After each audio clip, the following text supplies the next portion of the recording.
Well,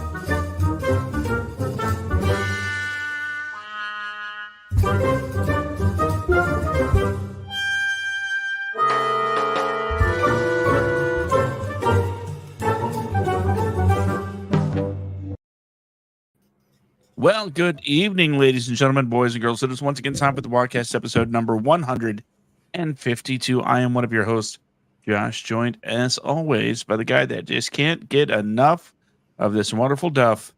Brandon, what's up? Jesus Christ. What's up, everybody? Happy Friday. First show back in, I think, Josh? 3 weeks, roughly? Something like that. About 3 weeks, because, I was in Austin, had a few meetings, and I think they went well. Might have a sponsorship coming up, regardless of our current running in being voted into this contest. And then I was in Jacksonville. We did that video where we were trying to get you guys to nominate us, which you guys did. Thank you. Mm-hmm. Josh and I cannot be more grateful. And then I think last week I was just trying to get over the jet lag because I was on 3 different time zones at the same time. It was just weird, man. I was sleeping in maybe 2 hour spurts, and I was like, oh yeah, let's just go ahead and not do the show tonight, and we'll do it next week. We'll come back. And I put the phone down, closed my eyes, and lights out. So, but now we're back. It's great to be back. Happy belated Thanksgiving, everybody. Hope everyone had a great Thanksgiving full of a lot of food, and I hope you're able to tolerate your families. And if you love your families, that's even better. But so here we are, and now we have a special guest. Would you like to introduce him, Josh, as you guys spend a lot of time together in my absence? Is it me? Yeah, it's well, no, you're the co-host, jackass, and talk about the guy below us. So he looks like the damn Brady Bunch right now. So introduce. His name's right there. You just have to say his name, for Christ's sake. I don't know how to read. Oh, okay, then I will do it. Ladies and gentlemen, we have Mr. Charlie Shuck on our show tonight. He is a local to Jacksonville, my hometown, Josh's hometown. Well, I don't know if it's your home. It's not your hometown, Josh, is it? It's not. No, it's not. So he lives there, and he considers it like his hometown. So, no, oh, you shut the hell up. He does. Totally loves Jacksonville. And you're doing this all wrong. Why don't you do it? All right, ladies and gentlemen. For those of you that aren't aware, tonight, joining us for the first time on the WADcast, it is none other than Jacksonville music legend, Charlie Shuck. How's it going? No, Charlie, welcome to the show, buddy. It's good to have you on here. Thank you. For those of you who are unaware, when I was in Florida back in May and June, at the very end of May, early June. Well, yeah, last week. But back in May and June, Josh and I had this whole photo op done, and Charlie was our awesome photographer. And Charlie, thank you. Those amazing pictures, by the way, dude. They came out great. I usually hate pictures of like that, but you did great. I love it, dude. I don't really know how to put the camera, but Josh just came off as a natural until he dyed his face red. I didn't dye it red. I ate lipstick. Yeah. I'm trying to help you here, dude. Fine. Okay, you know what? Josh took the kindergarten round and he ate lipstick. Did it work? Yeah, it was funny. It was a great laugh. It took multiple attempts for him to wash it off his face, and we did. Apparently, everything he did was wrong. It just got worse and worse and worse. He's already got that red beard, but he got rid of all the grays. I literally had to dump myself into the ocean to, and this is a little bit of that. There we go. There's those jeans did nothing for my lack of ass, man. I'll tell you right now. I already don't have one, and that just made it look like an incline from his ski slope in the Winter Olympics. But no, Charlie. Right, I can go back and Photoshop that for you. Oh yeah.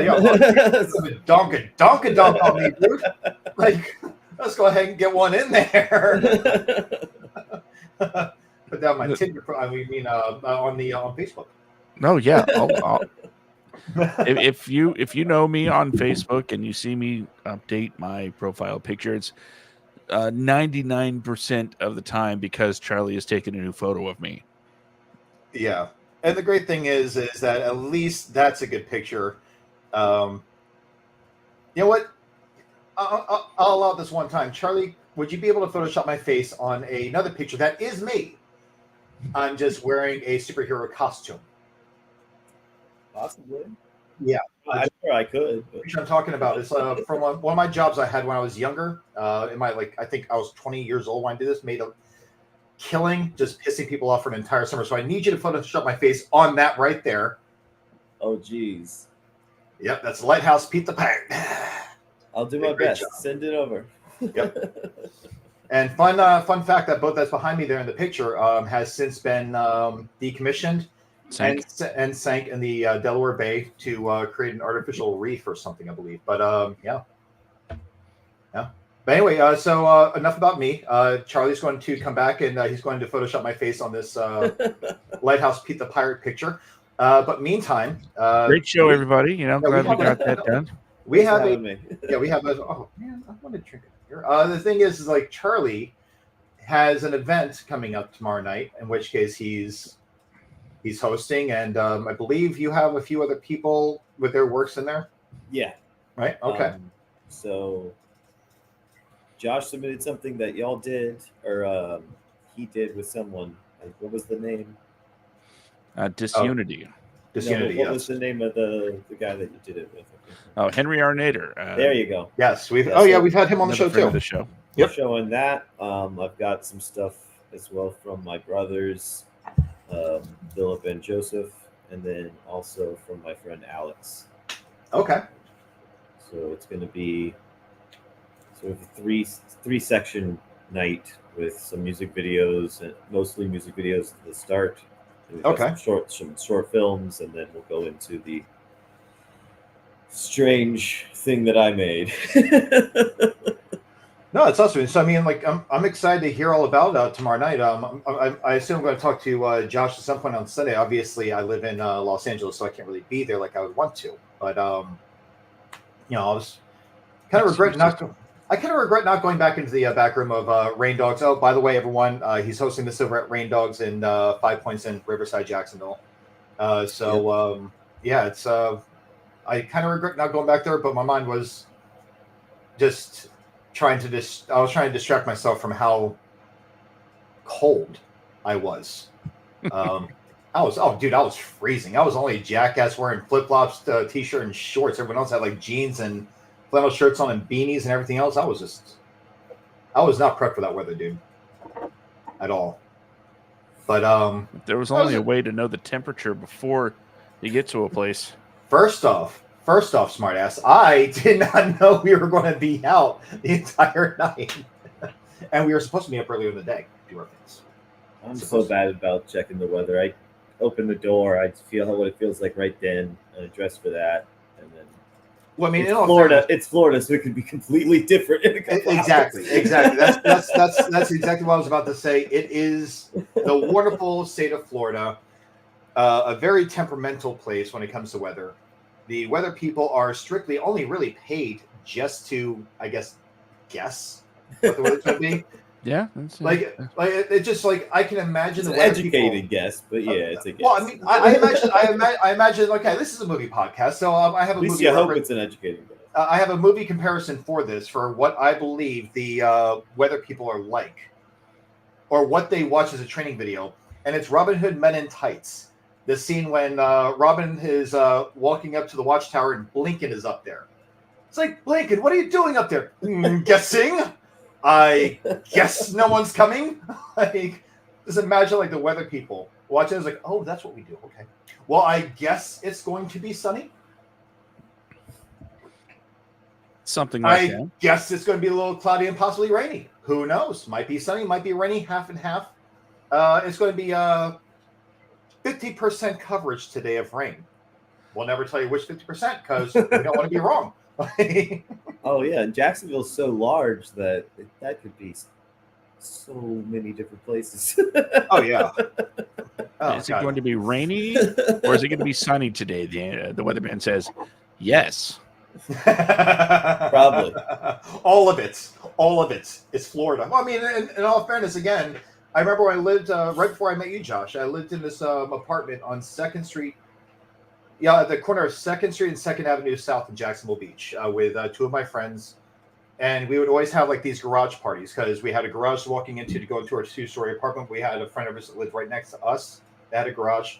And we just open our garages and just have like cookouts and drunken parties and everything else. But our neighbors across the streets did not like us because we're a bunch of like 20-somethings, like just partying in a driveway together and going to beaches, doing our thing, have a bunch of girls over, things like that. Mm. And we invited them over for 4th of July. They were so hateful towards us, they refused to come over. I got my own grill. That's fine. One thing I love about Florida, ladies and gentlemen, if you think this is a lie, I promise you it's not. It could be raining 5 feet away from you, and where you're standing is clear and sunny.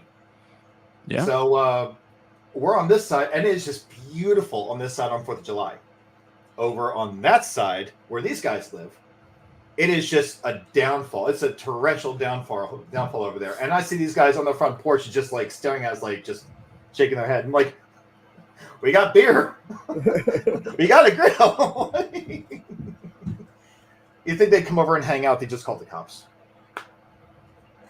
Yeah. Fun times. Shame.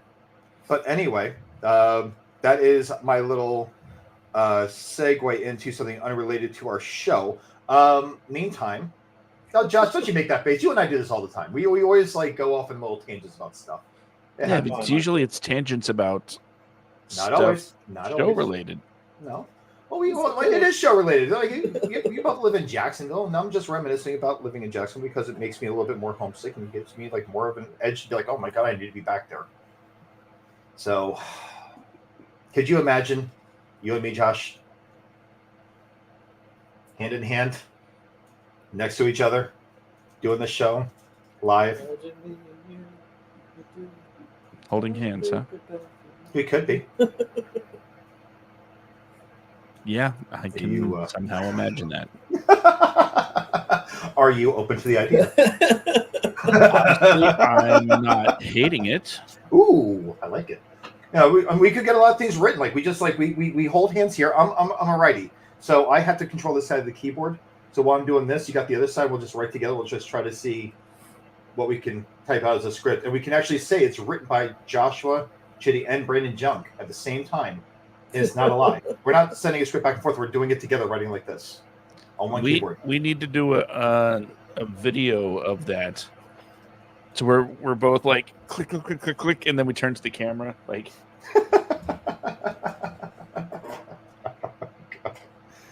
Oh man! Sitcom opening style. That's the new WADcast opening. I'm good with it. I like it. I'm very good with it. I like that. I like the whole idea. So, I know Josh is going to give me hell for how much we're going off on different tangents, and we have everything. Mister, wear my sunglasses. But oh, right here, Charlie, would you? 2,000 miles away from the owner. Yep. Because I wasn't expecting on being out in Jacksonville that late at night. But you know what? I'm happy I left him with you instead of over at Rain Dogs. So that's not true. Exactly like a loss to me. It's like I know where they are. I know who has them and who I have to hunt down if anything goes wrong with them. Well, tomorrow I'll leave them at Rain Dogs. I'm saving my one per episode. Good. It's about time. Make it count. I might. So, Charlie, what do you usually like? I mean, as Josh said, you're a musician in Jacksonville. You do amazing photography work.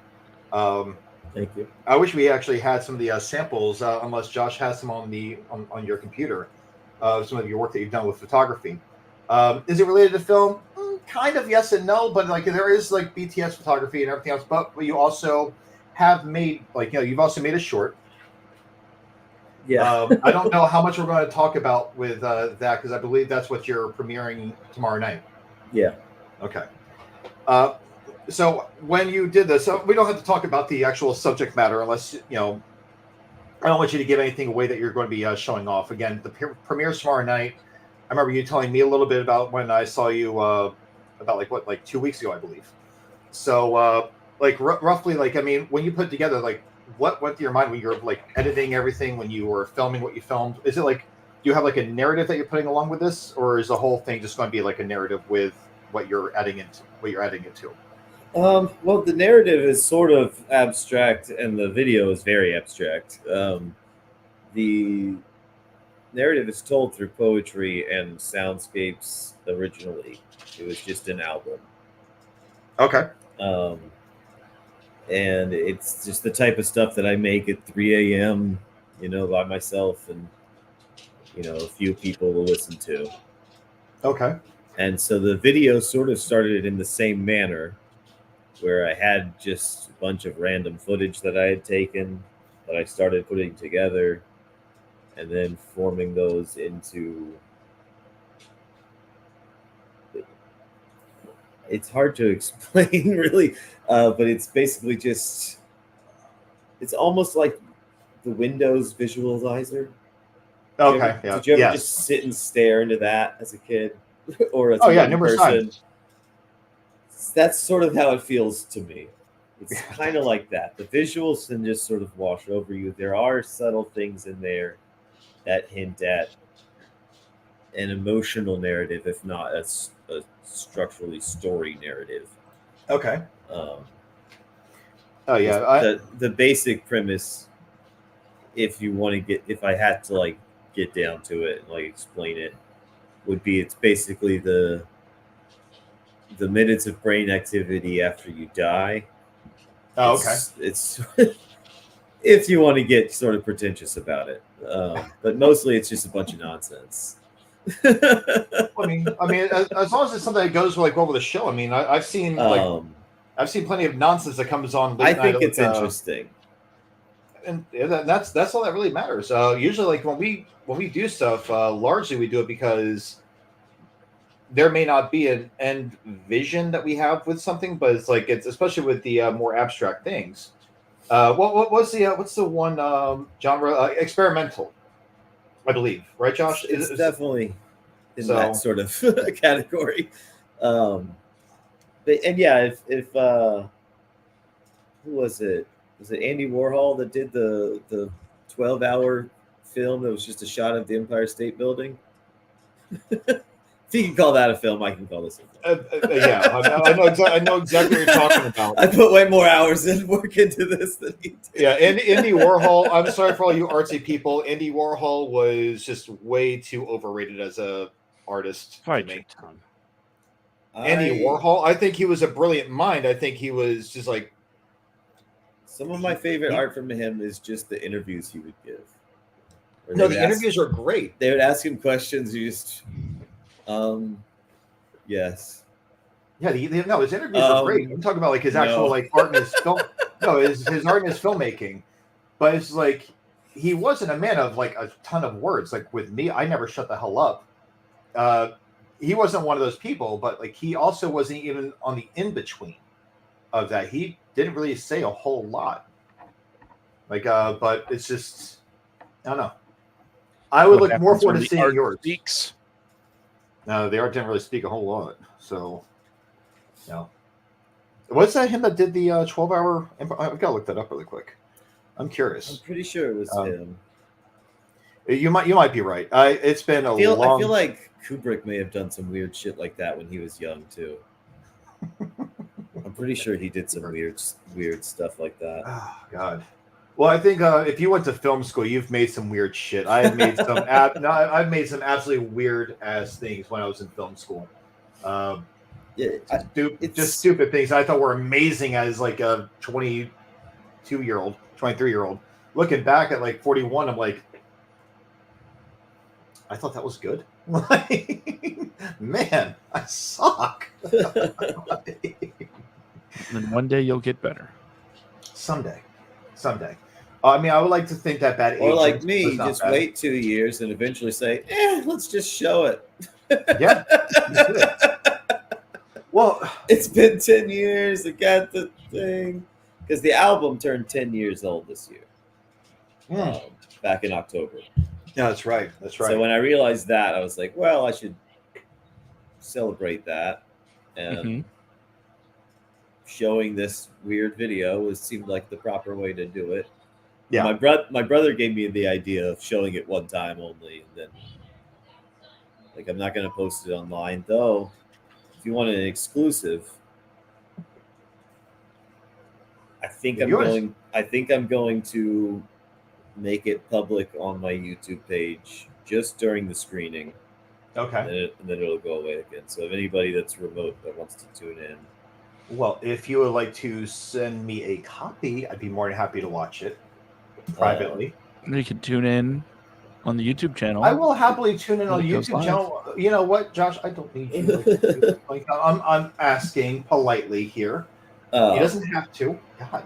No, yeah, I can't do that, but it's okay. Just because it would break the integrity of the one-time showing thing. But so you're only showing it this one time, and then what are you going to do with it afterwards? Nothing. It's just going to go away. Oh, okay. Yeah. Why? Well, I feel like it makes it a little bit more special, and again, if you want to get kind of deep about it, you only die once. Well, I mean, depends on if they resuscitate you. I guess so. Well, I might resuscitate this again in another 10 years. It's like he's dying. He says he only died once. Fuck him. There's my one. And just like... Maybe I'll show it again in another 10 years, or I'll put it on a thumb drive, and then I'll just auction that off. Okay.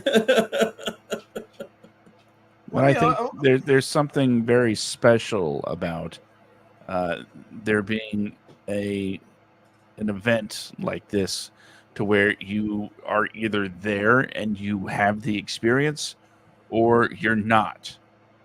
And to make that sort of cut and dry is it really elevates the meaning, the impactfulness of the night. Yeah. No, I agree. I was just kind of hoping for like a private screening, but I mean, I would be more than happy to tune in tomorrow when you're showing it. Privilege and action there. My privilege and action. I could be in sunglasses. Shut up. Thing is, it's like now every time you bring it up, I have to. Hopefully, they don't break on my face. I hope you don't break them either. Actually, I'm kind of indifferent. If you break them? Yeah. No, but no, like at the end of the show, we'll definitely if you have a link that you can put in our private chat, we'll definitely put it up on the show and put on the I don't know if you want us to broadcast, well, not broadcast it, but at least like in it tomorrow. What time do you start this? Are you going to like just do it for your film, or are you going to do it for like the entire showcase? Well, everything else that we're showing is all on YouTube and readily available to watch. Gotcha. Okay. This is the only thing that's going to be sort of exclusive, I guess. Okay. Although I will say that when it comes to except for Josh's thing, that's on Vimeo. Yeah. Henry Arnator's Disunity, which we've, like I said, we've had him on the show. We've talked about it before. Yep. That's only had one public screening, but like you said, it is readily available to watch on Vimeo. So if you want to see me acting, that's a good place to start. And rather than just, I've lost my train of thought. So do it all the time. Yeah, I do. My days start early. If you have that on your WADcast bingo card where Josh talks about what time his day starts, take a shot. But yes. If you want to see me acting, that's going to be on display tomorrow night at Rain Dogs, as well, as I said, on Vimeo, Disunity. Check it out. Why not? What have you got to lose? You brain cells? It was shot on film. It was shot on film. It was shot on film. Yeah. It looks really nice. Well, no, that silky number you wear. Mm-hmm. Fun fact. Pops. Oh, that's right. That is right. I used that picture for our promotional material a few times. We were doing the scene. He saw as a robe, and I said, "Can you get some pictures of me here? Because I think it would be great." So, some pictures were taken of me wearing a shirt, and it was like, yeah, unbutton my shirt a little bit, And next thing you know, Brandon has them. He not only has them, he uses them to create ad material. I do. I do. I really do. I do believe billboards were mentioned at one point. Yep. It was definitely. Oh, I don't know if it was a good idea that I had, or it was an amazing idea that you had. It was an absolutely amazing idea that you had there, Josh. I'm trying to find.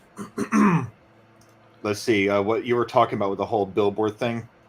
Yeah. I'm trying to find the picture that I made because I posted something a while back like, oh, we look great on billboards, especially Josh. And it was just, I did pay, like a few months back, I did pay for a spot on a billboard in Times Square.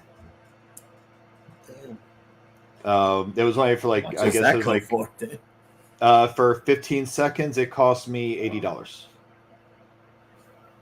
But it was playing not just once per hour. It was like 15 seconds, like every couple of minutes, it would come back. It was like one of those ones that would swipe to the side.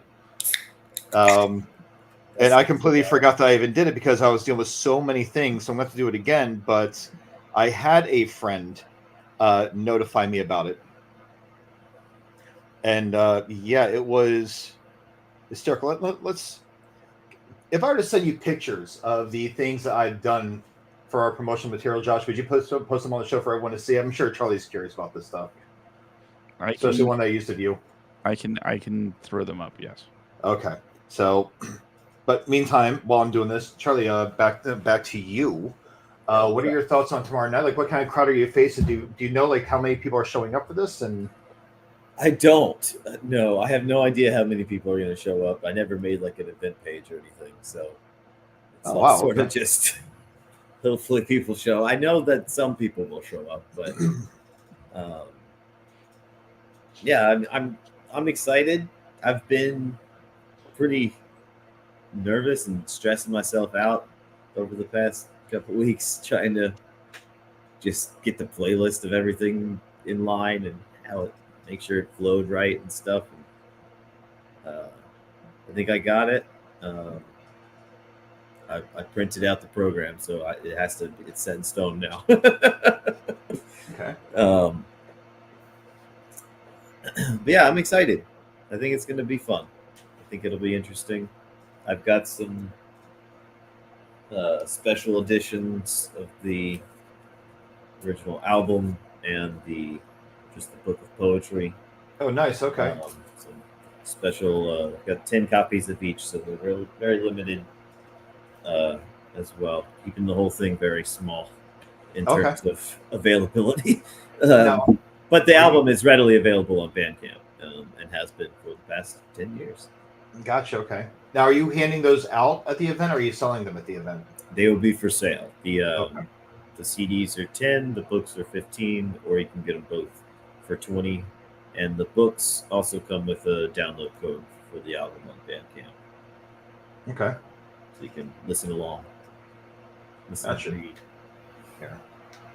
I'm sending these pictures over to Josh right now as we speak. But yeah, no, that's awesome. So how did you get into doing this whole event over at Rain Dogs? Because you host it every Saturday night, if I'm not mistaken, or is it every Saturday? I host a songwriter spotlight every Wednesday. Wednesday, okay. It's an open mic for original music, which I started doing that. I guess it was 2020. It was like right when the pandemic was going.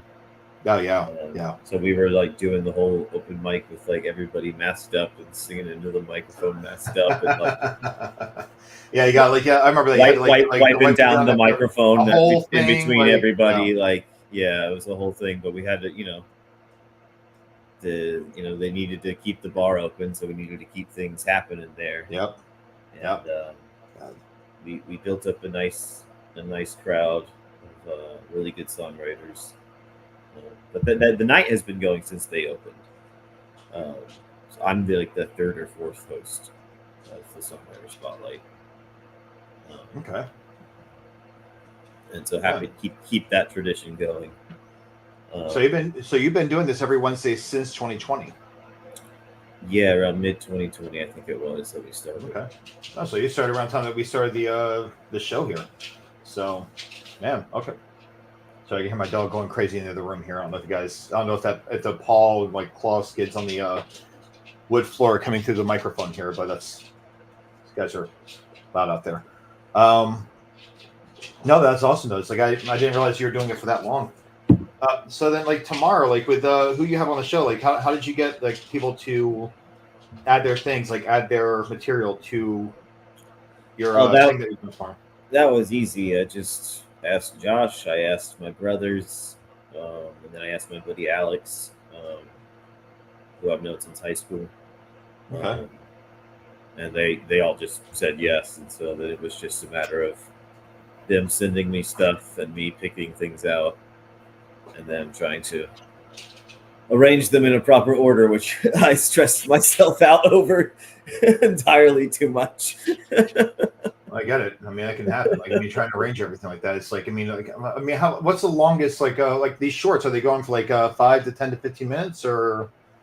So the first act of the night is going to be mostly music videos. So everything's 2 to 5 minutes.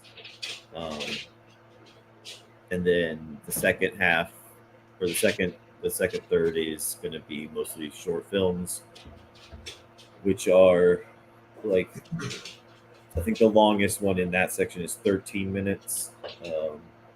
And then there's another one that's about 5 minutes, and then another a couple more shorter ones. And then Josh's one was 10 minutes. So each section is going to be about a half hour.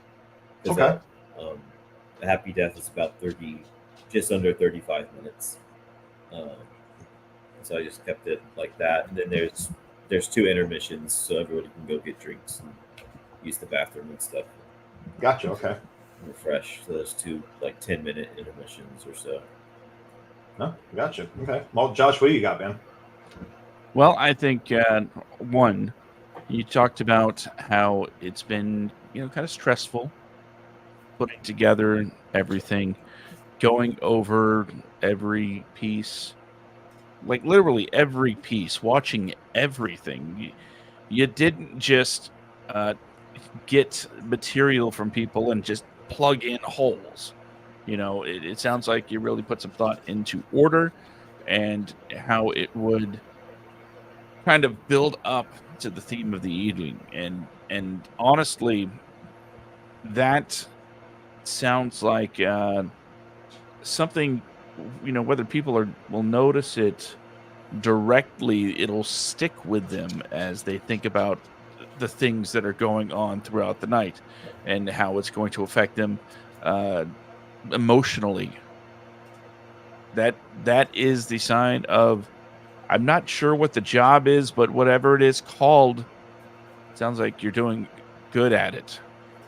Well, thank you. Yeah, it evolved, originally I was I always, whenever I'm doing any sort of art form, I'm always sort of thinking about it as another art form. Mm-hmm. So when I was making Happy Death originally as an album, I was thinking of it as a book. Okay. And so the original cover is supposed to look like an old 80s edition of a book. It's got a gray bar across the top, an ugly gray bar with the title and then a painting. And so then when I went to do these special editions, I was well, normally when they do an anniversary special edition, they minimalize everything. And so I just made the art black and white and minimalized it all for that. Okay. And then when I was thinking of putting this night together, I was like, well, let's think of it like a show with bands. So you have 3 or 4 bands that play. And so originally I had everybody kind of, because most people have multiple things being shown. And so I originally thought like, oh, well, let's have everybody grouped into their own stuff. But then I started thinking about all these movies that me and my brothers liked as kids, and movies that we made as well that had this theme of like, it's like you're switching channels on the television. Like, I don't know if you ever saw Amazon Women on the Moon, but the whole premise is like it's somebody changing channels on a television. Yeah. God, and so then I started thinking of it like that. And so it's like, so you have like some music videos or something at the start, and then it goes into this other more serious stuff, and then you get into the weird stuff late at night. So that's kind of how my brain works, I guess. I have to do a multimedia thing in my head that might not even exist. But this one, I'm proud to say, I turned into the multimedia thing that I wanted it to be. No, I'm just surprised they mentioned Amazon Women on the Moon. Like, so, I don't think many people are like really familiar with that movie. If you want to go on a little tangent about that, I can go we had Matt McCarthy on our show about like a month and a half, 2 months ago. I was gonna say, should we get mad? Oh no, I don't know. I don't know if you follow Matt McCarthy on either Instagram or like whatever, but he has a VHS collection. And so when we had him on the show, I guess he's sitting where he usually sits when he does his videos about his VHS collections. So Josh and him would talk briefly, like in the previous episode, about wrestling. I had to sit out because I don't know a lot about wrestling, like modern wrestling. My wrestling knowledge stops with Hacksaw Jim Duggan and Jake the Snake, Mankind, all that. That's where my wrestling like knowledge. So maybe The Rock and Stone Cold Steve Austin era, and Sting, Owen Hart dying, like at the very latest. But on his second go around on our show, for like a good like 40 minutes, I think, Josh, he and I were just going back and forth about like the most obscure movies imaginable. And Josh is over here like, Josh is like over here like just like, but I'm a huge movie freak. So like every time he's mentioning like another obscure movie, like, oh my God, I've seen that one. Like, it's just going back. I recommended, I think 3 or 4 movies like he's never even heard of. I think even Attack of the Killer Tomatoes came up. So the fact that you brought up like Amazon Women, Amazon Women from, and like the first one, not the second one. The first one's a good one. The second one is a higher budget, but the first one with all the random songs and everything else and the stupid little things that they had in that movie was just brilliant. But the Amazon Women on the Moon, like, my God, I have not heard that title in dad 25 years. My dad used to just talk about a movie called Amazon Women on the Moon. Okay. He didn't think it was a real movie. He just used to joke about this movie that he liked called Amazon Women on the Moon. That was like this weird sci-fi thing that had pretty ladies in it. And he must have seen a trailer or something, and it got that's how he got that title, I was going to say, Michelle Pfeiffer. He had joked about it for years. And then we're in Blockbuster one day. Oh. And like, we're all scattered across the store, and I'm looking at the shelf, and I see it sitting there, and I just yell across the store, Philip, Joe, Dad, you have to get over here. It's real. It's an actual thing. And it blew our minds. We took it home and watched it as a family. That is not a family film. It's not at all. There's naked ladies walking around. There's let's see, like sex videos. It's like it's not a family film at all. Yeah, Michelle Pfeiffer as a whole family. Yeah, Michelle Pfeiffer. That's right. I remember Michelle Pfeiffer being in. I just looked it up. Michelle Pfeiffer, Rosanna Arquette, Carrie Fisher, Kelly Preston. The like best thing in the credits, it says starring lots of actors. Yeah. Doesn't give any, just that. Oh my god. It's got like 5 directors. That is a trip down memory lane, dude. Like, I have not heard of that one. No, actually, no. I think Judy is the one that brought that home from there's a flea market in New Jersey. There's a whole flea market. It's called Columbus Flea Market. If you were to go here, like, you know, like all the smaller ones in Jacksonville, right? Like all the small little, like you can be there for like maybe like an hour or two, and you've seen everything. This flea market, if you were to go like a Saturday or Sunday, it's just a little south of Burlington County, so it's like central New Jersey. But Columbus Flea Market, when I was a kid, we'd go there. And even like into like, I guess my late teens, early 20s, I would go there. With my best friend, me and him, we'd go there for like we went there one time. We were there with like $200 in our pocket. We were there for like 5 or 6 hours. We came back with a truckload of shit. But it's just that huge. Like, you could be there just shopping, looking at these tables. You'll be there for hours, and you may not even see everything there. There's an indoors and outdoors and everything else. But my late fiance, she brings home that Amazon Women on the Moon, and I remember my uncle talking about this movie like when I was a kid. I never saw it, so. She brings it home. She's like, "Oh yeah, I thought you like this because you like Michelle Pfeiffer." And I was like, "Yeah, we'll watch it. It looks really stupid." And it's not a brilliant film, ladies and gentlemen. It is really stupid, but that's what makes it great. Stupid. It is so wonderful. It is stupid. Yeah. It's like movie 43. They know that it's just dumb, but that's what makes it brilliant. That's the only brilliance behind anything, that they knew what they were doing was just going to be, and they got some very, very, very prolific actors in this movie too, even for the 80s. But opening scene, Arsenio Hall, man. Yeah, so we watched this, and I'm just like looking over her. She's like, she was a very, very, very religious woman. The whole time she's like, just, oh my god, it's like, this is a good movie. She's like, I didn't know it was going to have all this. And it's like, well, we ain't turning it off now. We're invested. Yeah, I think my mom may have just left the room, and us boys all watched it, kept watching the movie. It's for the best. Yeah, the naked ladies in church, she's like, no. I can only imagine. It's like, hey, mom said, it's like, okay, guys, calm down. We're going to watch this movie now. We're going to watch this family night. Night. Like 15 minutes in, it's like. Yeah, her and my dad probably had a fight about it the next day.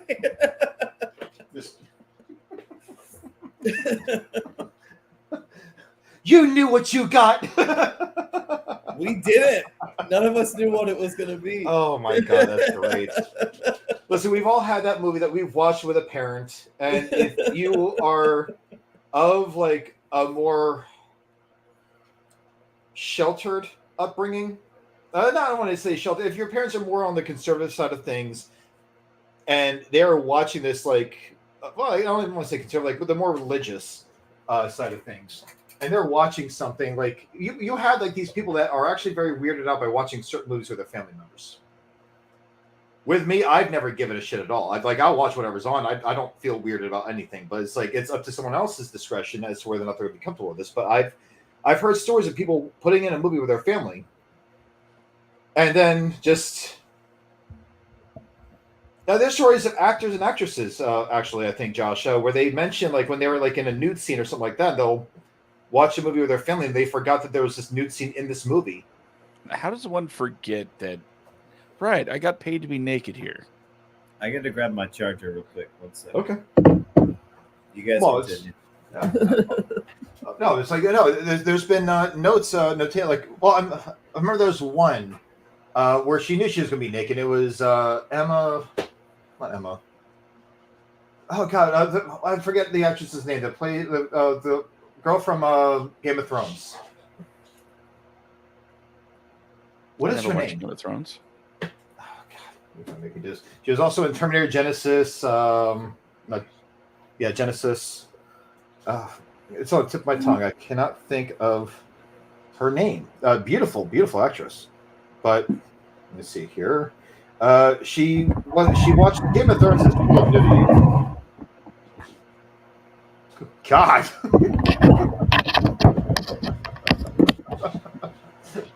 Now Dragon Metal 4. Do you like that? I mean, it could have only gotten better if you had like a metal chair that you're dragging across the metal floor. Oh no, but there was the actress. She had watched like one of her episodes of Game of Thrones with her father, Emilia Clarke. I was way off. Emilia Clarke. She watched an episode of Game of Thrones with her. I think she said with her father, and it was this like one of the episodes where Jason Momoa was just railing her, and she's completely naked. The dad's like just watching it. She's like in the corner, and everything else is like didn't want to say anything, and just was weirded out. But it's happened a few times where like an actress is like watched a movie with their family member and forgot that there was like a nude scene in that movie or like whatever. Like it has happened. I've read articles about that stuff, like where they just watch something and. Was it Angelina Jolie? I'm not so sure she forgot. Well, I mean, her and her dad apparently they were estranged for a long time, so I don't really think she'd care. I mean, Angelina Jolie, let's just face it, her early years of being in film. If there's one person you could count on seeing a nude scene in a movie, it was anything that had her in it. So, yeah, Angelina Jolie, we appreciate you. So, she did not let my teenage brain down whatsoever. But, do you ever find those, you ever get those pictures, Josh? So we can show everybody the brilliance of my advertising campaigns for our show? Oh, yeah, I've had them ready to go for a while now. Oh, okay. Yeah, Charlie, this is an example of me advertising on social media and subjecting both myself and Josh to the same level of, there's a family one. That's cute, Oh, yeah. Yep. There we go. And here's Josh right there. Oh, my God. Yes. Some say I'm a brilliant social media marketing guru. And that's just me. No one else says that, but I think I'm pretty good. That's what you call the best podcast in Jacksonville 2020. Just imagine the pictures I'm going to make us put together if we win. Charlie, we're going to need you for another photo session, buddy. I'm here for it. Clothing, Josh, is mostly optional. I believe that would make the rate go up. Now, get him some beer. Get him some beer. Well, I was going to do that anyway. Yeah, see, there we go. And I'll see if I can get you another one of these. Get one of these made for you, Charlie. Nice. WADcast mug made by my mama. Oh yeah. Oh man, we really have to start sending these out to our guests. Man, we are horrible with sending them anything more than just a little quick thank you. We were supposed to send thank yous. Well, I mean, just some sort of appreciation to people. I mean, I don't really think Matt McCarthy was just checking his PO box, being like, "Where the hell's my mug?" But it's just. What if he is? I'm gonna be looking for my mug. It's in the mug. Where's the mug? Then I will send him a mug, and inside of it, I'll have a post that says, "I owe you one hand hug." You might get arrested. No, it's a hand hug. You can't get arrested for a hand hug. It's just like a high five where you wrap your thumbs around the other person's hand. That's all. That's a hand hug. Oh, high five. Okay. Yeah, you're high while you five. So we're off the rails again. Yeah. A little bit. Yeah, we can listen. It's the WADcast. We get off the rails on this show so much. You want a structured show? Rails? I mean, there are rails laying around. It's kind of like a roller coaster or like a mine truck kind of railing, but one's split off that way, and the other one's straight with all the boards and planks all ripped to show. That's our rails. It's kind of like a happy day. Yeah. Sometimes we have a smooth ride, and other times you're just going to go airborne. It's okay though. But you want a structured show? Go watch 10 to 1. Those guys are structured. Josh and Jen, those guys get everything completely structured down. It's a list show, so they have to be. With our show, fuck it. Oh, that's 2. It's a well, list now we're rated show. R, ladies and gentlemen. It's a list show that lasts 3 hours and worth every second. Oh no, it's a very, very, very insightful show. It really is. So both of them do a great job. Jen is, amazing at what she does. Josh is, around like the mediocre level. He's not great, but he's not bad. But I turn the knobs, hit the buttons, and read my list. No, it's a very good show. But that is our structure show for Wadco Media LLC. This show is not one of those. This is like the longest we've gone without any technical errors, and I think it's because I'm not using that tonight like I usually do. Nope, I went dumpster diving, found a computer, fixed it up, and repaired it, and now I'm using that with a webcam that's built into it. Only took me 3 days to find out that the reason why I kept glitching is because it's a touchscreen computer. So it's now I know. It's kind of funny that you found this computer at a dumpster. By a dumpster. And we don't have any video footage of that because it would have been great. Part of the lead into the new intro. Oh, well, I can always recreate it. Yeah, I suppose you could. We'll just edit this whole section of this show out. And people are like, oh my god, he's got it done. Like, but I'm not going to take the computer back apart and like just look, I repaired it. Like, no, it's just. Did you say edit? Yeah, I did. Why are you making that face? I'm not familiar. That was like an Amber Heard. My dog stepped on a bee. Face that you just. I'm not familiar with this editing thing that you're talking about. Okay. Oh, that's right. No, we don't edit. We just let shit go and just hope for the best. WADcast, everybody. I think if you're not prepared for a live broadcast, then you're not prepared to podcast. There are many other podcasts out there. There are quite a few podcasts. Turns out there are quite a few WADcasts out there. But you know what they don't have, Josh? They don't have us. So what I say to those other podcasts is... They could if the price is right. Well, you know what? Now that the WADcast is on the verge of being trademarked, we are going to have to send out as it has been for years now. Well, no. The application is completely. It's been approved. I'm just waiting for the little trademark symbol. That's all I'm waiting for. So I guess it is technically it is now a trademarked name. So other WADcasts, you're going to hear from our lawyers for this whole cease and desist thing going on. So we're going to get you guys to either pay us money, right, Josh? Yeah. So that's how it works. It's exactly how that works. Yeah, you get pay us money or shut down. Because of our team of lawyers. Yes. And definitely not my children writing nasty emails.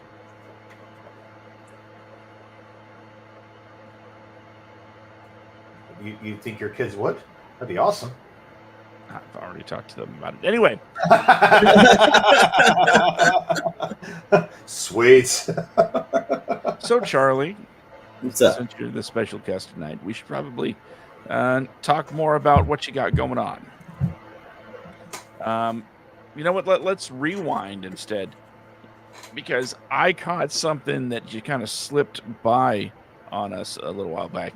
You said the films that you made with your brothers. Let's get into that. What are you talking about, sir? Oh, well, my brother Philip, he is still currently a filmmaker, and he was mostly the director back then. And I had to be the guy that got stuff glued to his face and then filmed as I had to pull it off, and I cried. Nice. True story. Yeah, but so we made all sorts of movies back then when we were kids. Philip got a VHS camcorder for his birthday one year. The first film he made was with my brother Joe, and it was a nature film about me. I didn't know was happening. Me climbing around on Treaty Oak. They were filming me and like, oh, the wild Charlie out. Yeah. And then Philip is super creative. Both of my brothers are. And Philip would come up with all sorts of amazing things. We used to I don't even know how to say it. He would like make props out of like tin foil and make fish with like guts in them that we would cut open on film and stuff. He would make snow effects live on camera with like plastic wrap and little white dots. He was just cool. Super creative and really inspiring. As a kid, it was almost annoying, you know. But looking back, it's just like, wow, he was ahead of his age, you know. But yeah, in the moment, getting the stuff glued to my face wasn't that much fun. I mean, I can imagine like having like a filmmaker. Now I'm glad we have it, you know. I mean, I can imagine having a filmmaker brother that's like, you know, doing things like just like plastic wrap with like little white dots. Let's go. Oh yeah, look, it's snowing. Oh yeah, like, it's snowing. It looked awesome. Yeah. Well, you go. Listen, like one thing you learn when you're filmmaking is you got to work with what you got. If you don't have snow, then you got to make it. If you can't really make it any way that's, you know, going to really work on your favor, you got to get miniatures and stuff to get like wide shots of different stuff. We made like 3/4 of a Harry Potter film, like word for word, page for page. We played all the characters and used the audio book for like the voices of like the female characters and stuff like that. Yeah, who just showed the back of our heads, you know. who are those guys that remade Raiders of the Lost Ark? I don't know if you guys have ever seen that documentary where they start off as kids. Oh, and they remade the entire movie of Raiders of the Lost Ark to the point where it caught Steven Spielberg and George Lucas's attention because the guys went back and they filmed the rest of it as adults. So it's like they started filming as kids. And if you watch this movie, Indiana Jones switches from being like, I think they filmed it scene for scene, rather. Like I think there were certain things that they could not. Yeah, shot for shot remake. What I'm saying is, like, I think at first they were trying to film it like scene 1 to scene 2 to scene 3, just like they tried it that way. But they had to work with what they had. So if you watch this movie, I've not seen it yet. I want to see this cut so badly because I'm a huge Indiana Jones fan. That is the name of my dog, Indiana Jones. So it's just like, I want to see what it looks like where Indiana Jones is played by a kid at first, then he turns into like a middle-aged man, back into a kid, because the same people, the same actors that got together to film this, got back together as adults. I think they even almost burnt down one of their mom's houses or something like that at one point, trying to do a cave scene. But I can imagine like just you doing the Harry Potter remake. Yeah. And I would love it if you guys went back. How long ago was this? Well, we were doing it before the movie came out.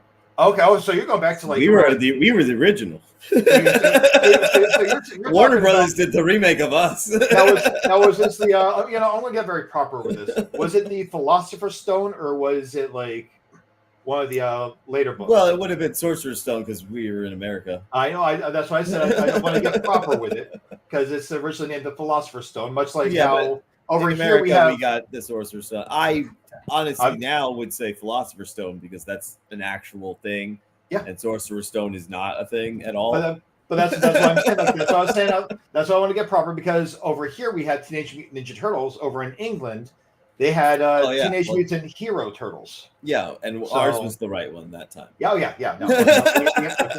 Teenage Mutant Heroes. It doesn't sound right. No, but But I would love it. How long? When was this? Like back in the 90s, like early 2000s? Like, I guess around like 2000. Yeah, it must have been right before the movie came out. Like, I want to see you guys go back and finish this film. Maybe a year or two before the first movie came out that we started making ours. I would implore you guys to go back and revisit this. That's what I'm saying. I would implore you guys to go back, but like and film the other scenes now. And it was perfect because at one point my mom just like. She likes exposing us to stuff. So she would just be like, let's go take a train to Palatka and back so that you guys can go on a train. And we were like, well, there's our Hogwarts Express. let's get some nerd ropes. That's our fucking candy wands, and get some other candy and go on the train. And Philip had this big red wig on. Did you have do you think that you had a better musical score to that than what came out in the movies? We probably just used other John Williams music and other soundtracks and stuff, like we used was it Temple of Doom where they go on the mine carts? Yes. So we did rear projection. Okay. Where we just played that scene behind me on the big television, and I was like, ah. That's great. There's Green Got's scene. That's amazing. That's absolutely amazing. Like I said, I want you guys to go back and film the rest of it. It would be fun, right? I think that'd be his. We were being too meticulous with it, man. We were doing it. We were like word for word, page for page, adaptation. So we didn't really get that. We didn't really get that far. But we shot a lot. Wow, you guys, okay. And I'm sure my brother still has it somewhere. He's a great archivist. You know what? Then I would largely implore you to ask your brother to send you that footage and come back on our show so we can watch it. We should go back and finish it. I think you should. I think, and don't touch anything. Don't touch anything you guys started with.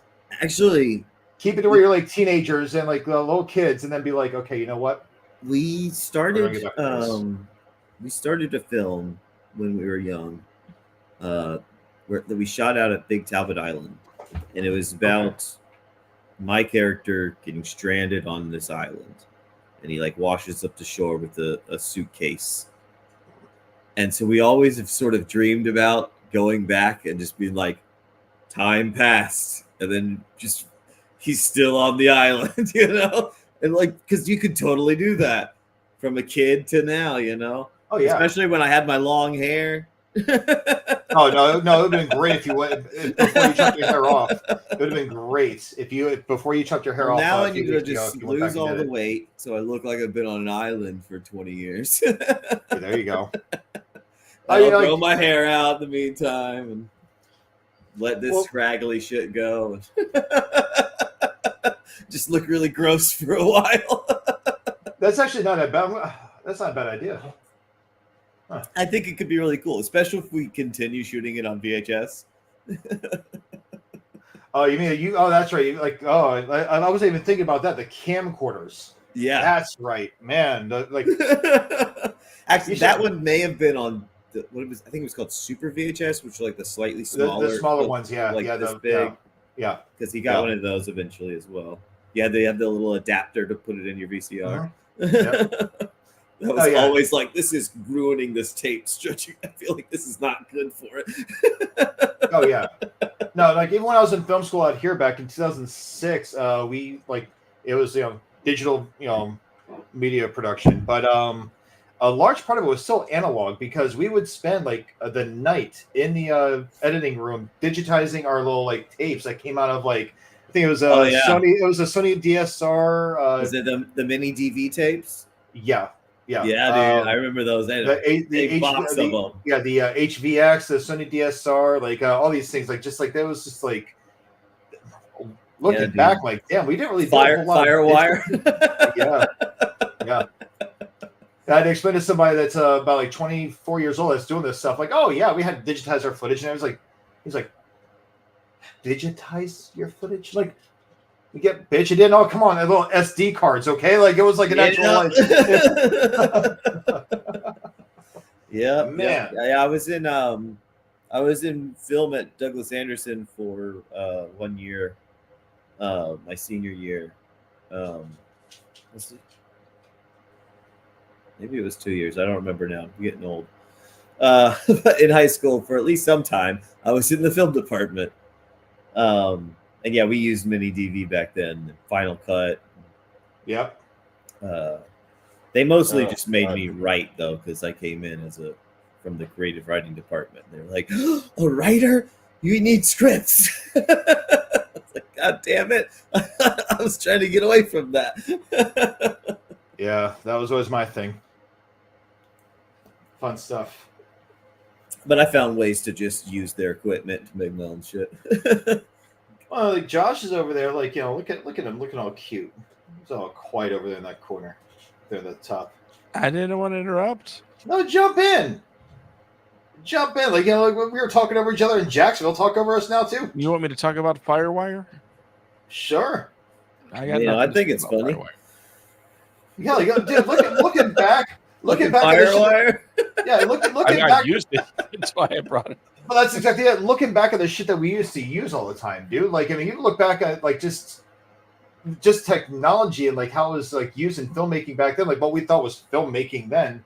It's like, oh, I got a VHS tape. You got to be careful with what you film because you want a smooth transition. You're not going to edit that shit.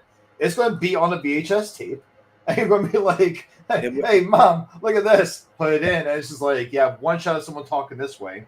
Then the over-the-shoulder shot from like the other direction. The audio is never going to line up. And not one bit. When you shot in 16:9, you were still shooting in 3:4 with just some lines on it. I'll say this though. I had like a little like curve. They just cut off the top and bottom and said 16:9. Oh, God. I can say that when my sister let me borrow her camcorder and I got my hands on my first Firewire, it was after I got a Sony all-in-one PC. Yeah. And that had the Sony Creative Suite installed on like setup. So it was pre-installed. So you had Vegas and Acid Music and things like that. So I got the Firewire and I was like, I can get this on my computer now. We shot this footage. I can put it on the computer. You know what I can do on the computer? I can make movies. I didn't, but just the thought that I could. Oh my God. I mean, what can I say? I've been, God, I don't want to sound pretentious, but I've been hiding my light for years, as you can tell by my dimly lit room. I spent a lot of time telling myself, no, I can't do that. Until eventually someone had to tell me, sure you can. And I, not to get too in the weeds here with a whole lot of personal stuff. There are a lot of things that I have been sort of re-evaluating about myself, readjusting about myself. And the things that I thought I could do and the things that I thought I couldn't do. And the one of the main reasons why I've had these revelations, these inspirations and these readjustments is because of the guy down there. Appa? Yes. I'm just glad you didn't. You guys did automatically go, why is he pointing at his crotch? I didn't get a chance to. I didn't really want to get out of line here, Josh. No. Trust me, that was a burning question in my mind. But go ahead. Going back to I didn't go there at all.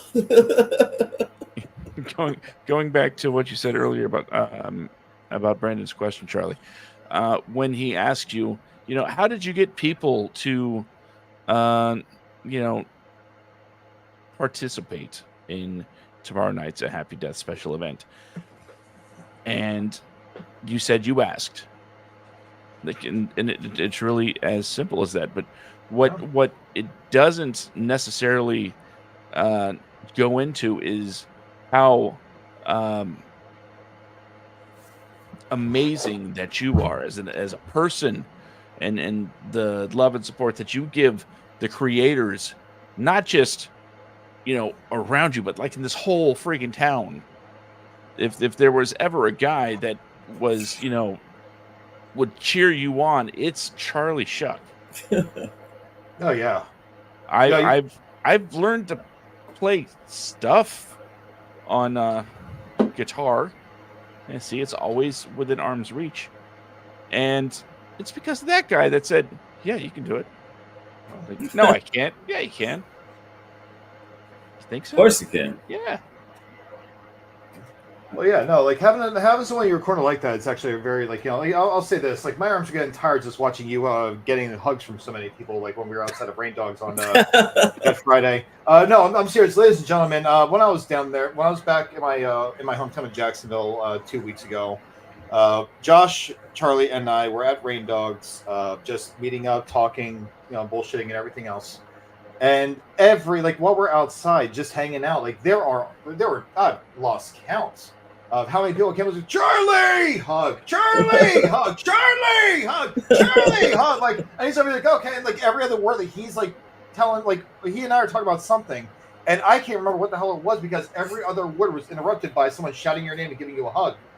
I'm like, yeah. As someone who doesn't like being touched by that many people, I'm like, there we go. That's cool. Like, I was let you get all those hugs, buddy. Like, just, I mean, like, all the love that came your way, just like standing outside of an establishment. It's like a second home to me. I'm just saying, it's awesome. It really is. It is. It's a rare personality type to have that many people who not just respect you, but genuinely seem to love the fact that they see you.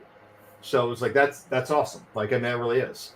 And the fact that you told Josh that it's okay to learn how to play guitar. I've got my friend in Florida who I guess didn't know that I could play guitar and asked me if I could teach her, like, at some point, like, next time I'm in Florida. I was like, I'd love to. We're just like, oh, well, I asked a friend, and he said I'm too old to learn. I'm like, it's a dick thing to say. Like, never too old to learn. You're always learning. Yeah, the only thing you're too old to do at any time is eventually to breathe. That's about it, because let's face it, life is the thing that kills us. But when it comes to other things, like it's never too late to do anything. Look at our guest, our former guest, Mark Hensley, that we had on the show. Well, I guess I interviewed him, and that we did the interview on the show. It was our first and only pre-tape. Yeah. With Mark, he's a friend of the show. He's a friend of mine, and this guy's been working in the industry for 20 years. For those of you that are not familiar with Mark Hensley, he is the one that mixed the song "What's Up" by Four Non Blondes. He mixed that song. This guy's been working in the industry for years. He did not start filmmaking until he was already in his 50s. And he's already gone on to win awards. He's he's making a feature film right now. He's self-taught. Despite working in sound mixing and sound engineering for 20 some odd years, he just recently started doing things. So it's like the fact that you're telling Josh, like, it's okay to learn guitar, because I guess, I don't know why you wouldn't want to do it. It's therapeutic, isn't it, Josh? It's fun. It can be, until I, smash it. I get caught up in my own head, trying to, rather than letting it's. I don't want to sound like a cliche here, but rather than letting the notes like just go through my fingers, I start getting like too cerebral about it, like thinking about where my fingers are rather than just going where I know they should be instinctively. And that's when I start fumbling. That still happens to me to this day. Yeah, I was going to say, I like it. I do it all the time. Just play to play and see what comes out. As long as the guitar is in tune, that's all that matters. I think the greatest compliment I got while holding a guitar was from my kids when they said, "Hey, Dad, that sounds like music." Yeah. Oh man.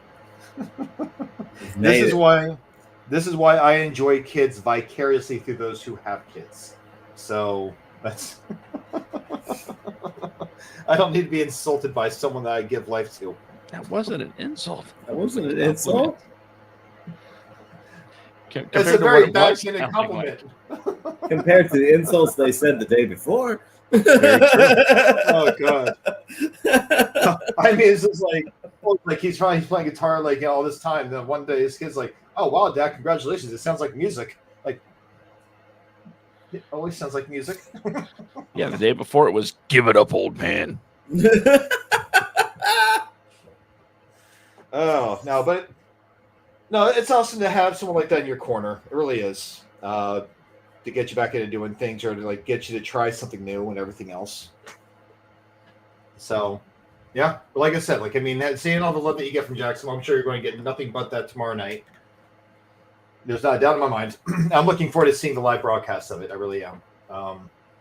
So, what time does the show start? The show starts at 8. Okay.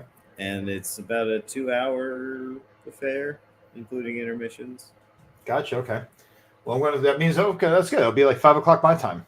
So that's what I'll have to log into. $8 on the 9th.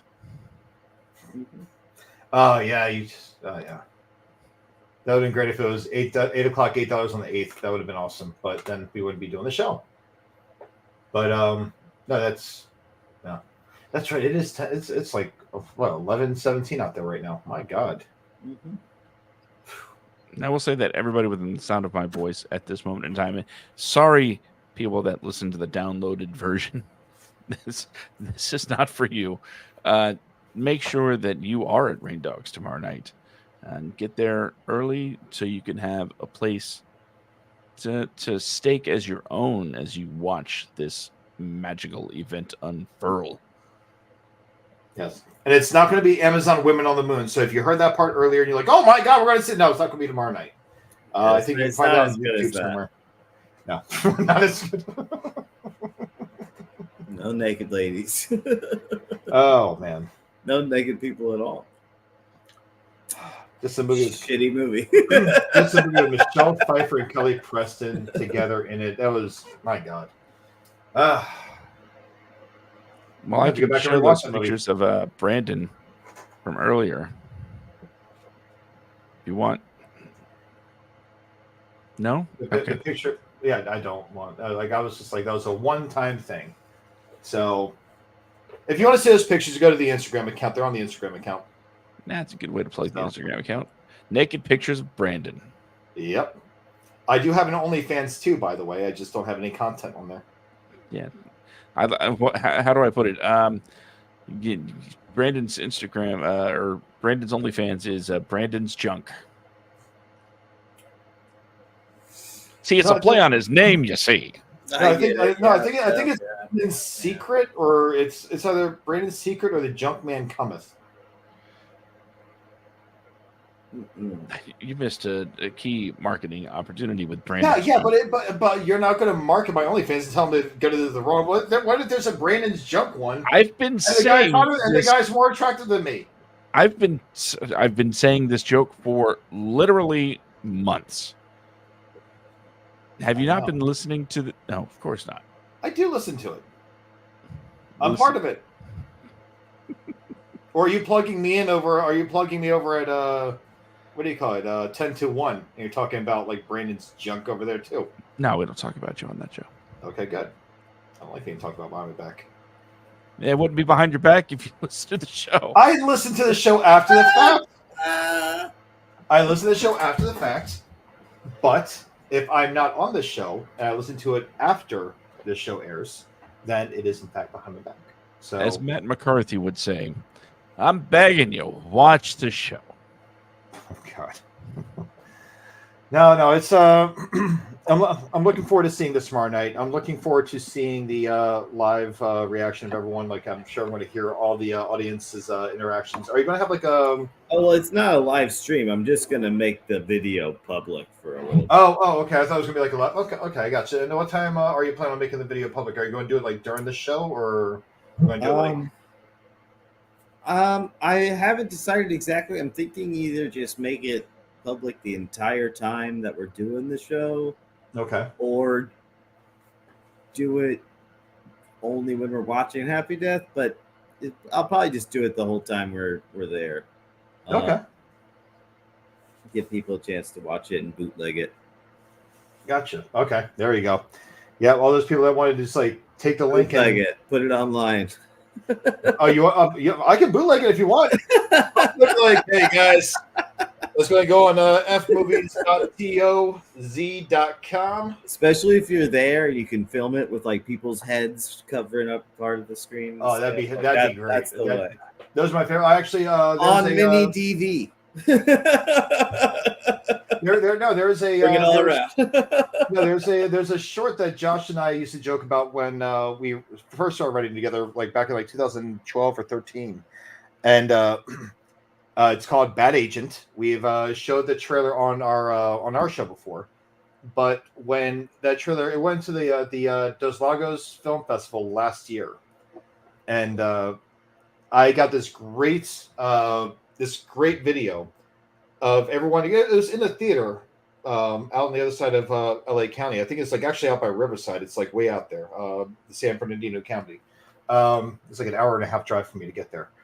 But either way, so I had this great video of people watching a trailer for a series that I directed. So it's like I'm over there. It's like just videotaping, and like you have the audience reaction to them laughing at the trailer and everything else, and it just looked like it was straight out of like a VHS. Because I even like just to play around with it, I put like the VHS things from like the editing program, just to make it look like it was something that was you'd get back in the '90s, and like really like the black VHS tapes boxes that you would get.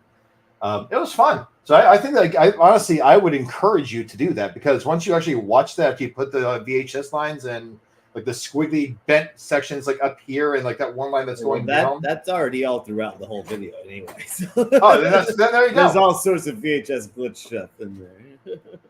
That's awesome. So no, I'm looking forward to seeing this. I really am. So tomorrow we're going to have to get your when we end this episode. There is a trailer on my YouTube page right now. Okay. Well, would you play that? Oh yeah, go ahead. I want to see this. Charlie, you want if we play the trailer? Oh yeah, go for it. Play the clip. Yes. All right, I just have to reach out to the producer real quick to see if we have that. If Do we have that clip? We have the clip. Yeah, go ahead, Josh. Go ahead and show this clip. So yeah, let's see. Well, I can send you the link if that's faster. No, Josh he looks like he's focused right now. We're gonna let him he's got it. It's like the latest thing I uploaded. Let him do some work on the show.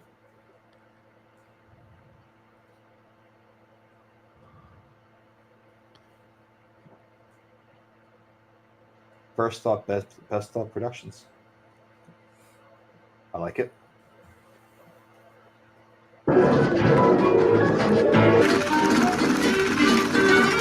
Who knew? Lay down. Takes away love.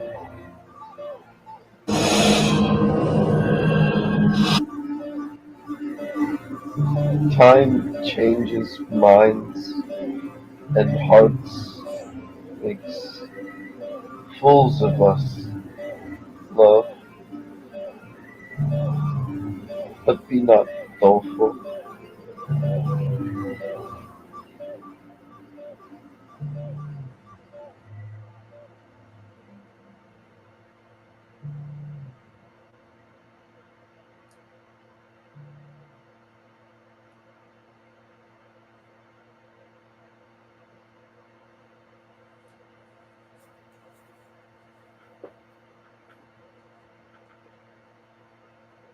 Coming soon tomorrow.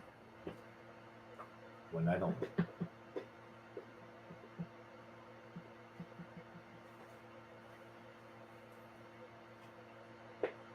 I feel like there was a massive opportunity that's lost with this premiere. Now, I'm looking forward to seeing this. But hear me out.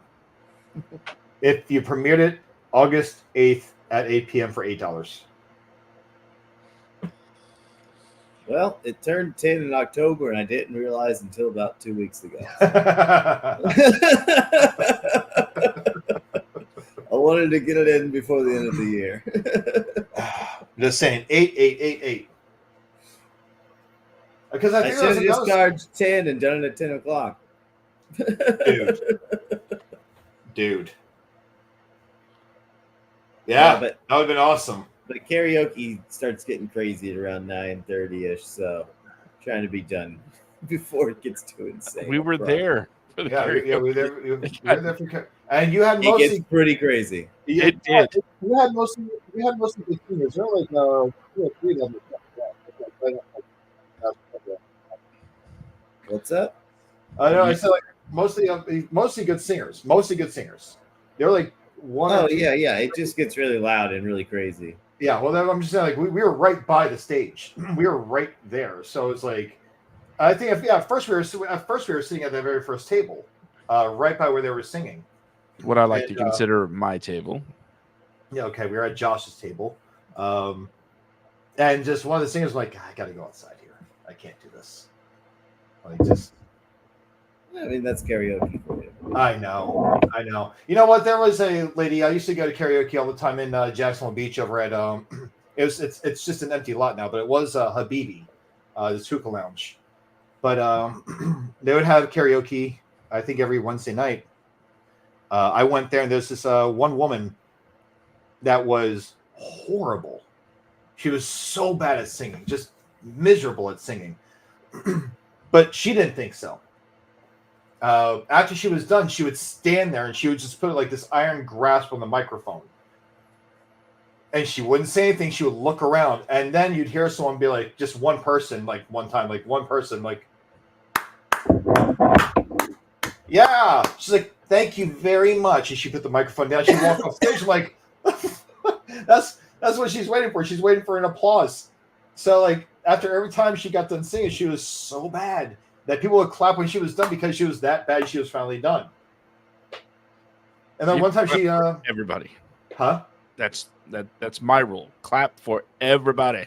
I will clap if you're good. If you deserve an applause, I will give you an applause. Everybody that has the balls to get up there and put it out deserves applause. Depends on what you're singing. Now, if you're hear me out. If you're listening, she did Allison's Restaurant one time, and she did Iron Butterflies Inagata de Vida. Okay, those two songs have about 3 minutes of singing and 18 minutes of music. She stood there with that microphone. She sang both of them at different dates. She sang both of them and she stayed there with the microphone until the music was done. We forgot she even sang. So then, music ends. Like I think the DJ just cut it at 8 or 9 minutes because it was just going too long. And I clapped when she was done. But I will say, most of the singers that were in, those are really cool crowds. It's a really cool little place. It really is. Lots of foot traffic too. It's a very, very artsy kind of. I do like the atmosphere there. I really do like the atmosphere. So the back room, what's the back room like? Is it just like a little theater kind of thing? It's just like. So that's where they have their shows and stuff. It's basically a little cement block, which I love. It's got a little stage. Got a projector back there. It's just going to be projected on a wall. It's painted white. Okay. And yeah, it's cool. It's a great place for live music. They have poetry readings back there on Mondays, I think. Gotcha. Really okay. Cool. Yeah, that's where they do their shows. Gotcha. Okay. So that's where you do the whole singer spotlight is in that back room. That we do up front. But okay, gotcha. For regular shows, they do those in the back. Yeah. Yeah, the only time I've ever been to Rain Dogs is when I went there with you and Josh 2 weeks ago. So I've never even heard of it before that. I've heard Josh talking about it, but it's just... Yeah, I've been going there since they opened. I think we just celebrated their 10-year anniversary. Oh wow! Okay. Wow. All right. Well, I mean, they, to last in Jacksonville for any length of time, and if they survived COVID, then they absolutely have a hell of a following for that establishment. So that's cool. That's really cool. Kind of shocked with Jacksonville. I went through 5 Points because I saw a lot of places have closed down because of I assume COVID and all that stuff. Yeah, things change, Well, I know. I saw Jacksonville Beach. I was brokenhearted for that one. I don't recognize that place anymore. But yeah, I don't know, Josh. What else you got? Well, I'll just throw this out there. The reason that I saw, because over the summer, I spent a good amount of time at Rain Dogs.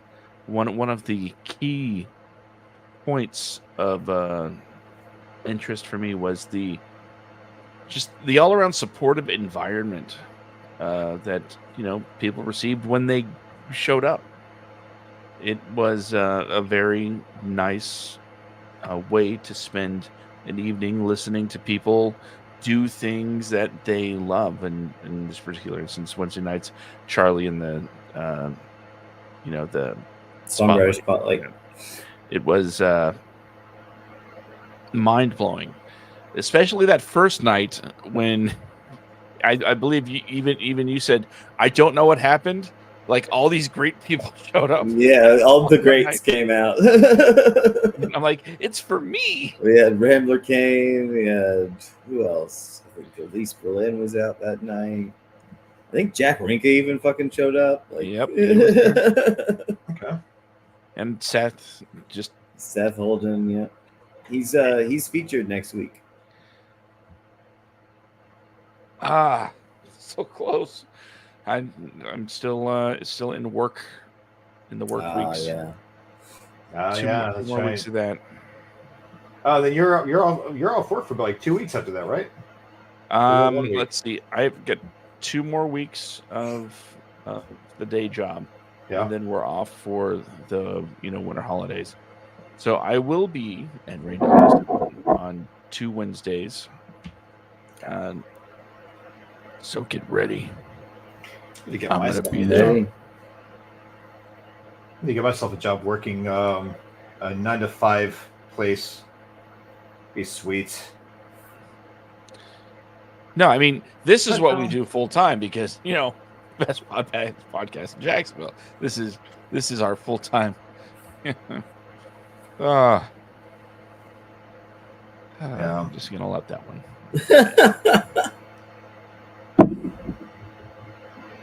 Let me see really quick if we won the oh wait, no, they didn't.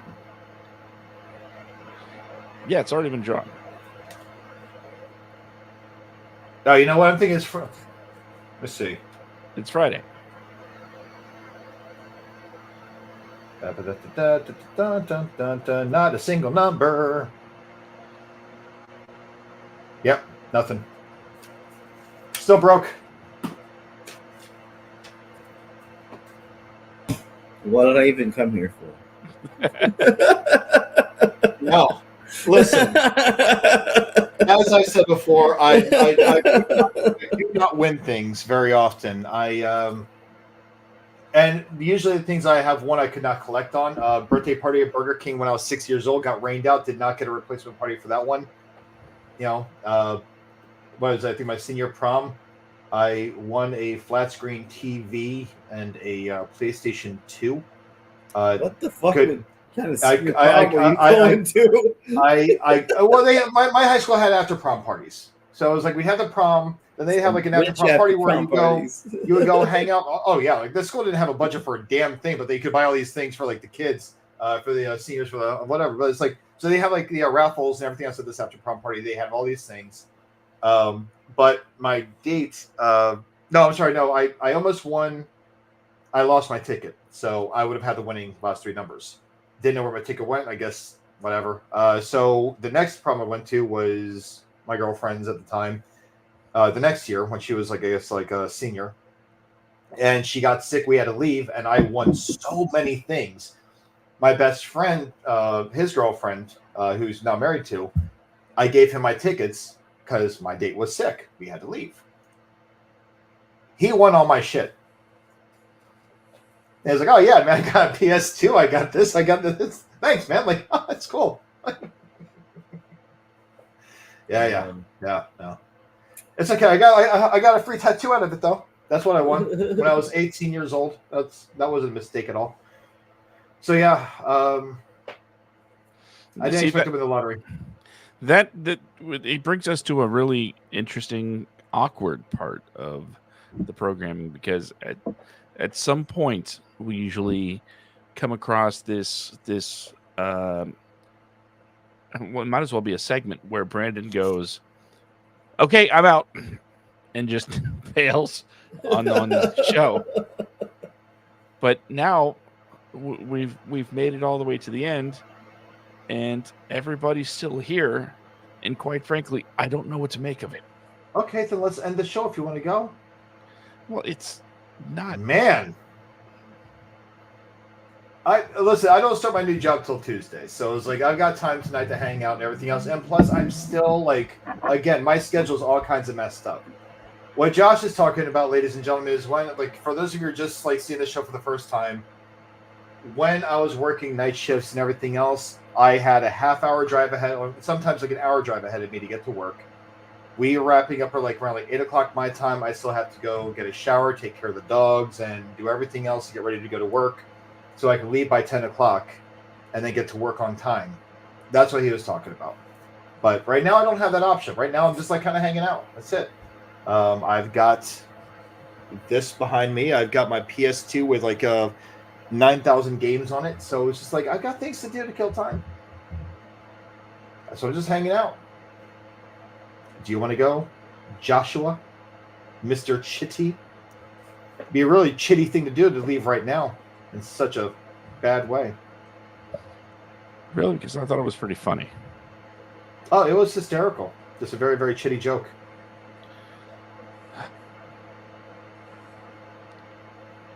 My exasperation knows no bounds. Hey, you know what? I say it as a joke. I love you, Josh. I do. We're supposed to be the best podcast in Jacksonville, man. Well, yeah, and I think us razzing each other almost every single damn show like kind of helps out with that, because everyone else. Listen, I'm telling you, we need to make a Jack in the Box-esque commercial for these other podcasts. Nothing, not flaming them or anything like that, but you know, like how like the Jack in the Box mascot will sit there like threaten McDonald's and Burger King and say he's like the better like whatever.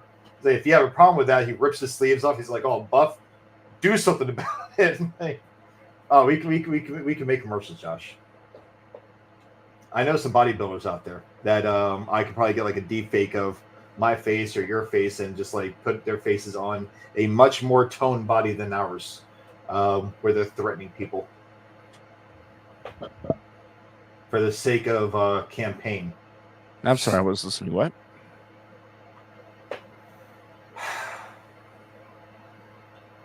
You didn't hear anything I said?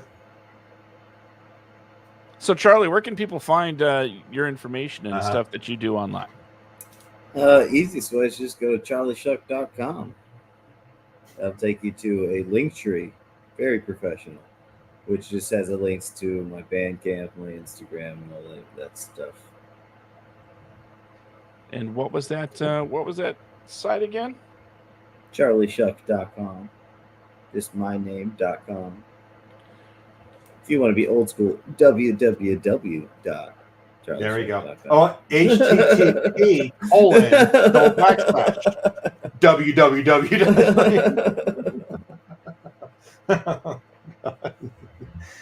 Ah, man. And what's the AOL keyword for that?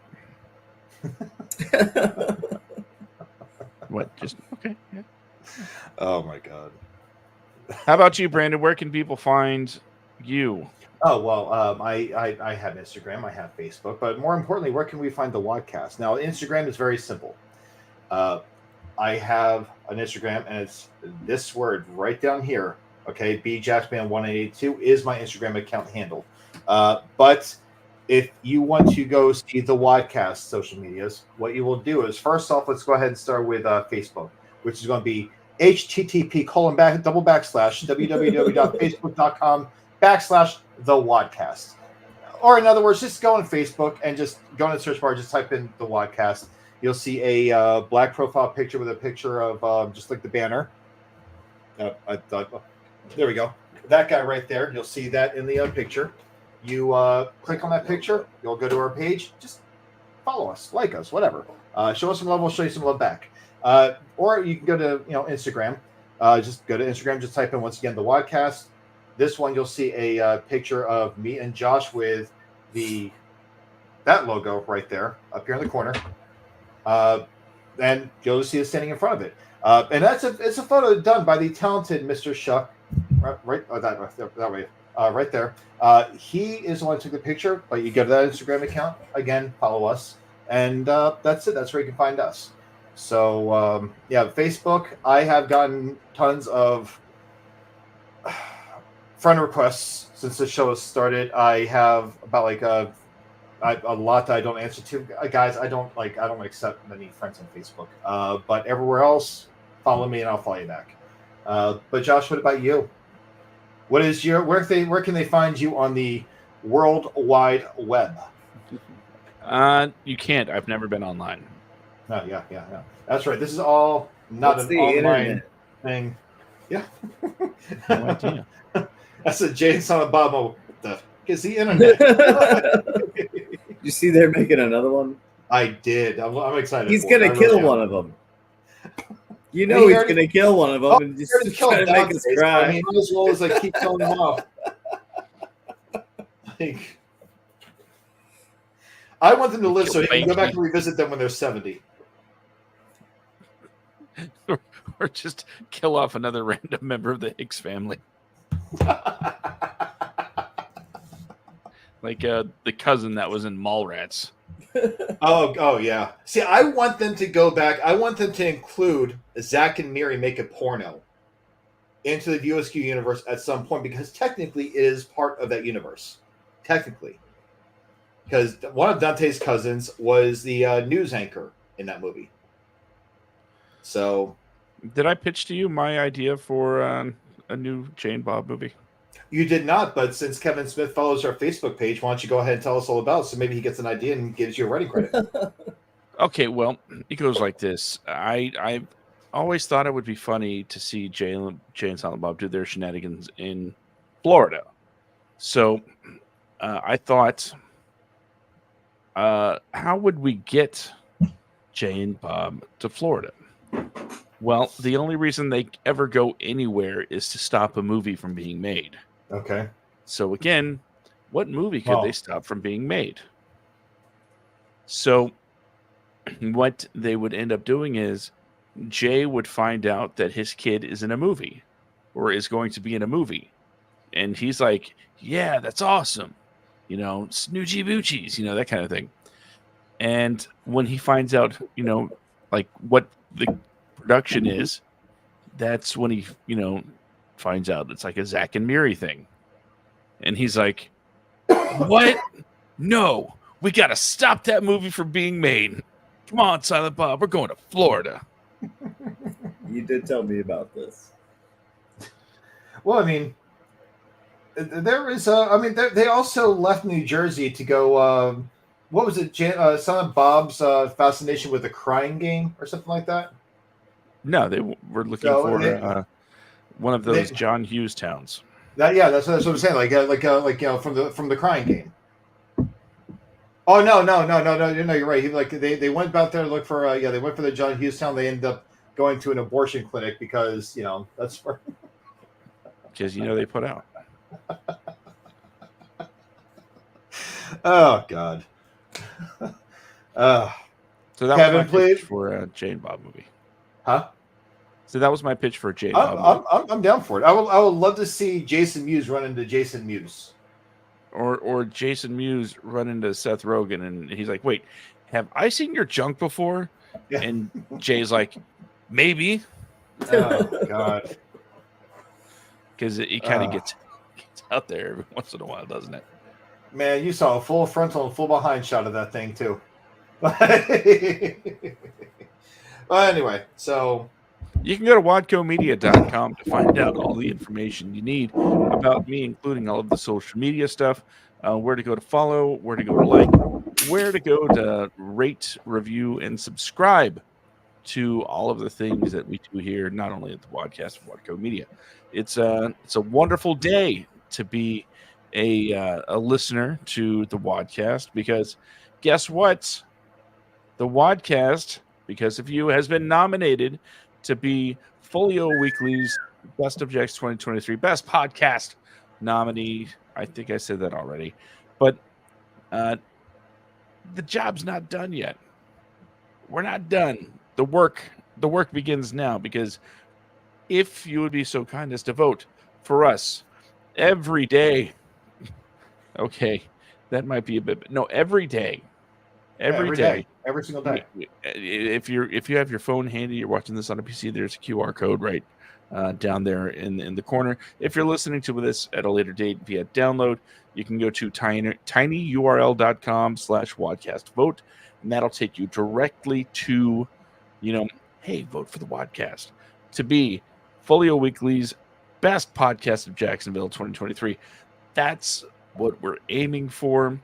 We have some special things lined up if we do manage to bring home this win, and I think you will be very pleasantly surprised by the events.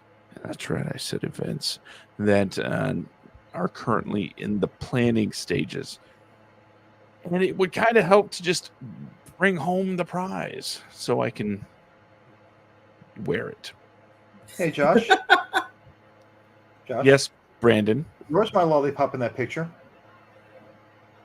We don't ask. Why do you have a lollipop in that picture? Mine's like edited out. Because you don't deserve a lollipop, Brandon. Son of a bitch. Son of a bitch. It was a several. You know what? Yeah, everything Josh said. Go vote. It's one vote per day till the end of the month.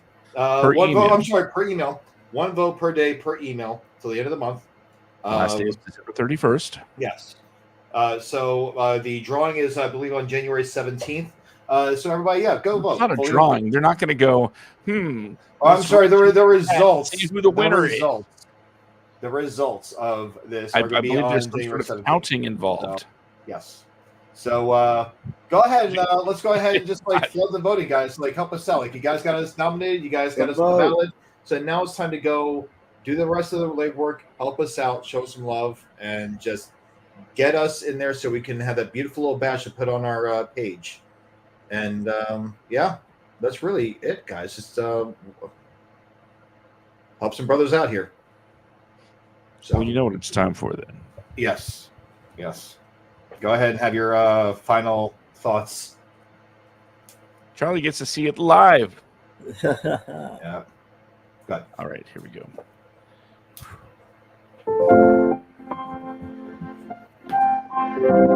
Is the music getting through?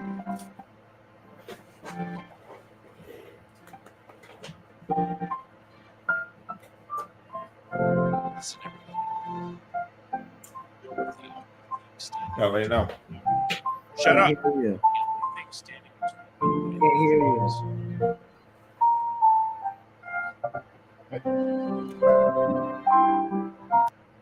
Are we having issues?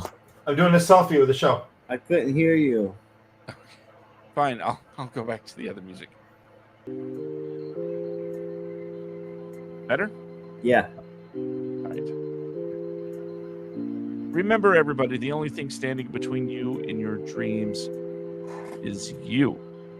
There is nothing that can stop you from being a creator if that's what you want to be. But the thing you have to remember is to do it, you have to do it. If you want to be a writer, there's a sheet of paper, grab a pen, start writing. You got a phone, you got docs, start writing. All it takes is to start writing.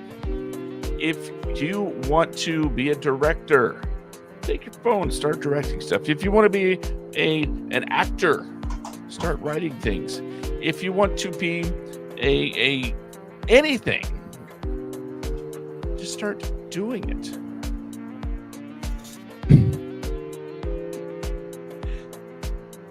And you know what? There is a shining example of this mentality right down here. As Charlie Shuck will testify, that if you don't do it, it doesn't get done. So take your heart's work, take your ideas, bring them to reality, make them come to fruition, because otherwise, it's just another dream unfulfilled. And who needs more of those? So get out there and do the work, people. Start getting it done. Okay. Well, and also a happy death.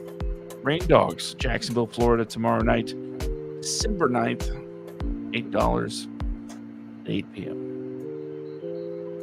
Be there. I'll be there. I won't be. I'll be in California. I'll be there, but I'll probably be on mushrooms. Oh, I want mushrooms.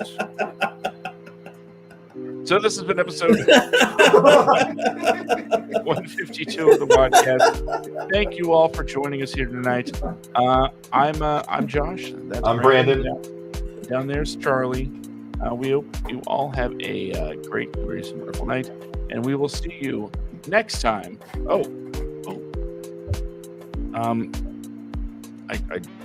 You good? No, I just realized something. Before we go, all right. We don't get to do this very often. All right. Next time on the WADcast, be here as writer, director, producer Leanne Moonraven joins us. That's right. The WADcast. Looking forward to having her on the show next week. That is right. Yeah. We never have back-to-back guests, so it's rare. I think the last time was like a year and a half ago that we had 2 back-to-back. Wow. Okay. So yeah, join us next week where we have another special guest. Thank you, Charlie, for being here, and everybody. Thanks for having me. You guys have a great night.